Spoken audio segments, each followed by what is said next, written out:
Hello and welcome to a new episode of Story of Success in which we interview prominent Egyptian figures. We'll be back with our guest after the break, so stay with us.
Our guest today is a successful and prominent professor in the field of linguistics. He graduated from the Faculty of Languages and Translation at the Azhar University. Then he pursued his master's degrees, his PhD degrees. He worked in several international universities as well as abroad. He's been to Kuwait, he's been to many Gulf countries as well as, of course, the United States and many other destinations. He is involved in writing as well, in addition to teaching about the political discourse in Egypt and abroad, and we will be learning more about his story of success. I'm happy to have with me today Professor Dr. Ahmad Sharaf Eldin. Good afternoon, Professor. First of all, as we're starting your career, I'd like to start from the very beginning. Why did you decide to study linguistics? Well, first of all, thank you so much for having me on your show. It's my pleasure and my honor as well to be hosted on your show and to participate with Light TV International Channel program. So thank you again for coming here and for being hosted on your show. You asked me a question about why did I choose linguistics and what is the reason for going forward for that. Let me just summarize that in just one word. It's all about passion. It's the passion for learning. It's the passion for being exposed to different cultures. And let me just classify that. It's also based on the educational philosophy and what you know, what is your vision, if I may say that, what is your objectives for learning language. And so when you learn any language, it's not just Arabic or English or French, you expose yourself to different cultures. You expose yourself to different ideological backgrounds as well. And that was the main reason that pushed me to think about learning different languages. So it started when I was a young kid. So I felt like I was feeling closer and closer to learning English. And then after that, one day when I was a student at the College of Languages and Translation, I asked myself a simple question. Why shouldn't I be a professor in a college, and not just in Egypt, but abroad? And it happened after that. And I felt like when you learn the language, you go beyond the surface structure of the language. You go deeper and deeper and understand closely what does it mean culture and how can you make yourself to be exposed to different people's different ideas and different cultures as well. Now, you have a very rich itinerary, but I'd like to start a bit step by step with you. Now, actually, the study at the Faculty of Linguistics and Translation, or Languages and Translation, Right. is quite hard because also you have to study the classical Arabic, because you Right. told me before the interview that you also did translation, Right. and that's not easy. Now, tell me more about you as a student. How did you pursue your study? Did you find Arabic more difficult than English? Right. Tell me more about Well, that. I consider myself at that time, I am a lucky student. I was really very fortunate because I was educated by a number of promising and prominent linguistic scholars here in Egypt. They were educated in the US and in different countries, and they came back, and we were among the first generations to be educated in the college by all of them. And so it was something very interesting. It's about the professor, first of all. The professor can influence his students. He could have a direct and a positive or a negative impact on his students. And that was the main reason for going forward, because I was so much affected by such wonderful professors at that time. And then back to your point regarding English and Arabic as well, and if we just make something like comparison between English and Arabic, there are a lot of similarities between both of them, not just on the cultural level, but also on the linguistic level. And in my humble opinion, Russia, if we just, any person who would like to be proficient and efficient in acquiring and talking in a second language, he must, first of all, be professional, and he must be efficient in his first language, in his mother tongue. And that is the dilemma that we are facing nowadays in our society. That we sometimes we feel proud for being able to talk in the second language, but how about the first language, your Arabic? That is the main issue, and that was the main reason that pushed me to be involved and to understand more about Arabic. Arabic, as a matter of fact, it is one of the richest languages in the world, and it's considered nowadays as an official language in the United Nations. And so when we consider Arabic among the official languages in the world, we also have to have a close look at how many people talk in this language. What are the cultural and what are the philosophical and what are the ideological notions and concepts that we can get from learning such language. And that's why that was the main reason when I got the PhD in English language and linguistics. One of the reasons that pushed me forward to travel to the US and teach Arabic and teach linguistics as well, it was how can you find a way to expose your culture and to explain to the other side who you are and what is your identity. This is quite a bit important, talking about the identity. Before we start talking about your PhD degree, which you've just mentioned, I'd like to ask about your master's degree. So what was the theme of it, or the thesis? Well, the topic for my master's, so when I finished my undergraduate studies, it was in the field of simultaneous interpretation. And after that, I realized that if you'd like to have a deep look and more about inclusive and a comprehensive understanding for language, then you should go for the field of linguistics, because you will be able to understand more about the language, not only that, but also to connect between the linguistic concepts and other social, cultural, religious dimensions as well. And so I started my master's degree in the field of linguistics, and I was so much obsessed about how language is so powerful in the society, on the political level, on the religious level, and also on the social level as well. And so the topic was about analyzing the political cartoons and caricatures and any kind of humorous drawing, and how can we find a connection between language and political cartoons, and to what extent political cartoons sometimes play an important and powerful role in the society to convey ideas in a very indirect way, not necessarily to be a very direct way, but sometimes in a very indirect way. And indirectness, this is one of the powerful tools as well in our society. For those who are involved in the field of language, they understand the concept of and the strategy of indirectness. And so that was the main reason, how language could be used in a very specific way to convey ideas, to convince others, and to convince the audience, to persuade them about your attitude, your ideas, your philosophy, and it works out at the end.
Actually, that would bring me to a question that I was planning to ask you at the end of the episode, but since you brought it up now, is that the same topic that recently was published in one of our prominent newspapers, which was entitled Lightweight Power, and it was a book that you wrote about political cartoons?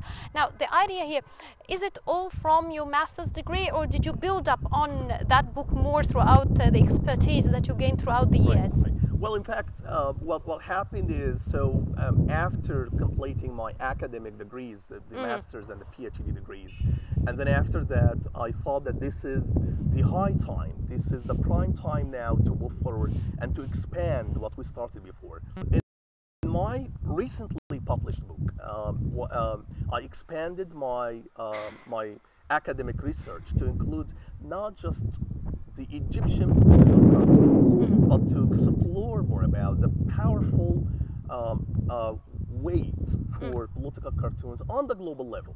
And so I was searching as well for the how important it is for the political cartoons in the US, in Western societies, and also in the Middle Eastern societies, and also in Asia as well.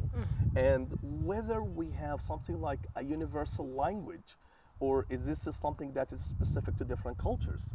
And the question that I was trying to ask myself is it something related to some specific cultural varieties or not?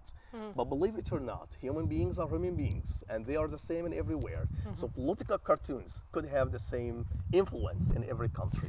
It's interesting because when I read the article, you went back all the way to the drawings on the caves. So you did it almost to prehistory. And then you mentioned that the peak of it was the 18th century. 18th century, right. And you know, Rasha, something very important. Even ancient Egyptians, they started to have the political cartoons. I never imagined something like that before. That they found that in some graveyards and in some tombs as well, they found that there are a lot of humorous drawings. And so it gives me something like implication and very indicative point. That is, there is a connection as well between history, language, and cartoons as well. And if you just, and that is the main reason for being passionate for linguistics. It's a multidisciplinary approach. Like you put yourself in different humanistic perspectives and circles. So you connect yourself with history, with sociology, with politics, with different parts in the human field. Yes, and for your master's degree, we've discussed that now. You've mentioned your PhD degree, and that actually decided to go into linguistics and English language. Was it in particular field? Well, so my PhD was in the field of linguistics as well, but just to be more specific, I started to expand my research to move forward and to understand how language could be powerful in the political area as well. And so what happened is I was so, and I'm still, as a matter of fact, so much obsessed about the persuasive techniques used in language in order to convince others. And so I performed my PhD on two important figures in the world history. The first one is Martin Luther King, and the second one is Barack Obama. And I was so much obsessed about how language could be used by politicians to convey different messages to the audience. And then I realized after that, yes, that there is a connection between language, between ideology, and at the same time, the rhetorical devices, rhetoric. Where, if I may say something like that, rhetorical devices in the political discourse could be also something very important. And so it is a combination for a number of linguistic devices used together. And for anyone who is involved in that field, they will be able to understand not just the explicit ideas, but what goes beyond that, the implicit notions. Now, I'm quite interested in your choice of individuals. I understood before the interview, you told me why you chose Martin Luther King, but why Obama? Is it because he's the most recent? So you're taking one of the oldest and one of the most recent, Right. or why the choice? Right. Well, you know, because, well, probably people may not recognize that nowadays, but it will be in the history of the world in general, because both of them, they used language in a very specific way to change the attitudes of the people. Okay. Both of them, they made something tangible, something that is, I would say, it was a great, great achievement and a contribution. And they did that by using language. And as you know, in a society like the American society, they have very long history for racism between blacks and whites and all of that kind of stuff. And so both of them, they were very successful in using language as a powerful tool to not just to convince the African Americans, but also to convince the white Americans. And so when we have a deep look at this, when language could be used in a very, very fruitful way in order to change the attitudes and to change the ideological background of the people, then we can just understand how can we use language in certain ways in order to be able to get your target or to achieve your message or to convey your ideas. Yes, go ahead. So I guess that this is the main reason that both of them, they were coming from the same race and they tried to make a change in the society, and they did succeed in doing that at the end. The first one got Nobel Prize in the 60s of the last century, and the second one became the president after that. And so when we have a deep look at the successful stories for both of them, then we can learn a lot. One of the reasons that I can learn is how could both use language in a very, very positive way.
PhD, did you join the academic staff or did you go on the scholarship of Fulbright?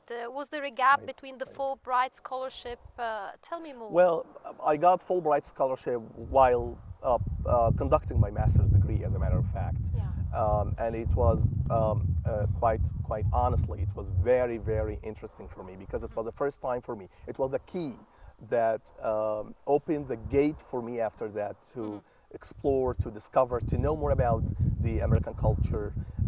For me at that time, as a Fulbright teaching assistant working on campus in the US, it was, as a matter of fact, very, very magnificent experience for me. And then when I came back home, I completed my PhD degree. And after completing my PhD degree, believe it or not, I could not find any job. Wow. And then I said to myself, okay, so what should I do now? And so I started my contacts, my correspondences with some Gulf universities and also with some American universities as well. And it was very challenging because people here in Egypt sometimes, they used to tell me like it's gonna be very impossible to find a position in the US. And I started to correspond to more than 90, I remember 90, 95 universities. And it worked out at the end. So I got a job to teach in the US, and I was a visiting assistant professor at the College of William and Mary in Virginia. And I started to teach my major, linguistics, and also teaching Arabic as well. And then after that, I moved forward and I got another position at Wake Forest University to teach there. But the first experience was in New York when I was teaching at State University of New York, and then College of William and Mary, and then after that, Wake Forest University. And during the summer programs, I used to teach also in California as well. So you can just say a cocktail experiences in the US until I came back home. And when I came back home, I felt like I have another responsibility for teaching the Egyptian students as well. Well, actually, what you've said now I have like 3 or 4 questions popping in my head at the same time. But I'll start first by the oldest and then the newest in terms of chronology of your biography. First of all, I'm interested in your Fulbright experience. Now, it was your first time abroad, you're teaching abroad. Here, the academic system is totally different than the United States. So tell me about the difference and the shifting. And was it an easy shift? No, as a matter of fact, no, it was not an easy job at all. I do remember that the first time when I traveled to New York, and I was shocked. I started to talk in English, and I even felt like it was very, very challenging way to talk with all of them, with all the people there. And then, but you know that there is something very important, and I would recommend everyone to have it. It is how much flexible you are, and to what extent you can just adapt yourself to different circumstances and to tough conditions as well. That is the reason that I got from there. But I have to be honest, I faced a lot of challenging stances and situations. But again, you know, and this is the experience. This is the experience that you learn, like when you find yourself be exposed to different cultures.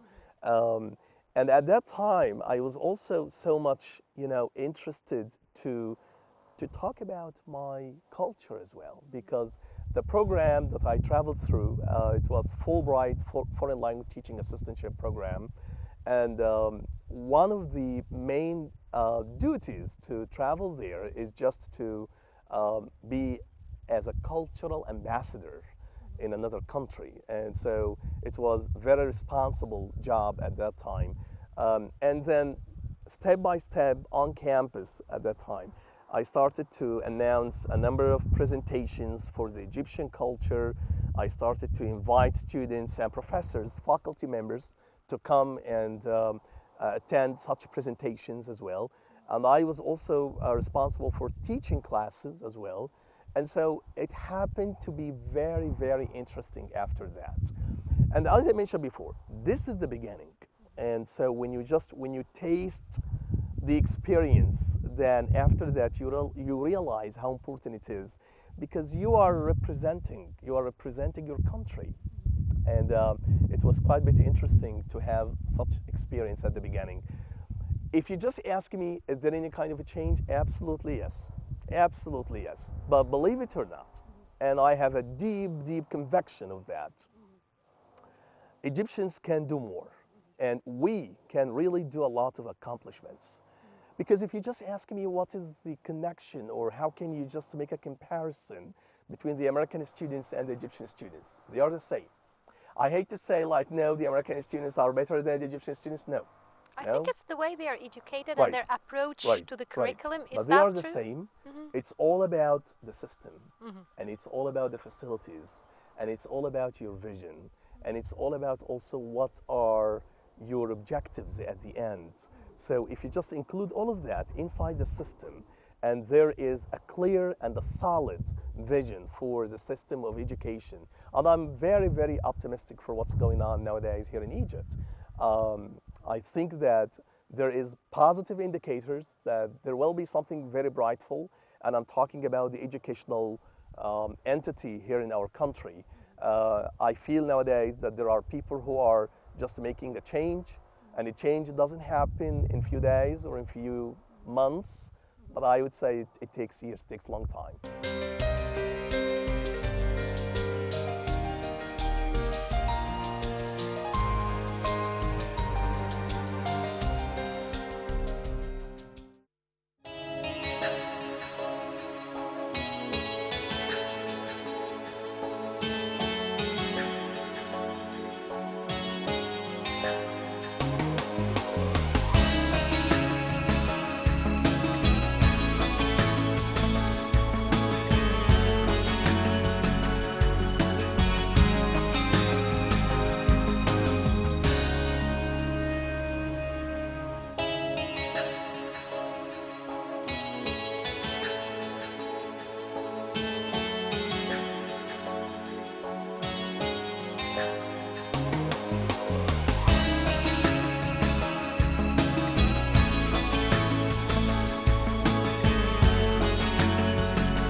Brings us to the end of this episode of Story of Success, but we still will be continuing talking about the story of success of Dr. Ahmad Sharaf Eldin in the next episode. So till then, it's goodbye.